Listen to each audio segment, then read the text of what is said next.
Quand vous l'analysez comment, effectivement, se réserver ce dernier rendez-vous en Corse, qui est peut-être le rendez-vous le plus compliqué?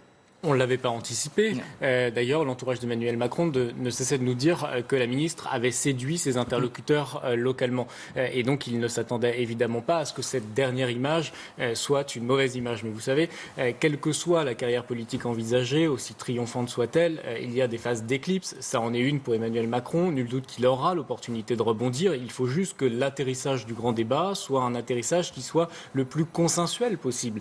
Emmanuel Macron, il n'a pas été élu par 200 ou 300 000 gilets jaunes. Il a été élu par plusieurs dizaines de millions de Français qui attendent de lui qu'il mette en œuvre un programme sur lequel il a été élu. Sauf qu'il y a un petit malentendu originel, c'est que Emmanuel Macron, il a considéré que la campagne présidentielle, elle lui avait suffisamment permis de faire la pédagogie de son programme.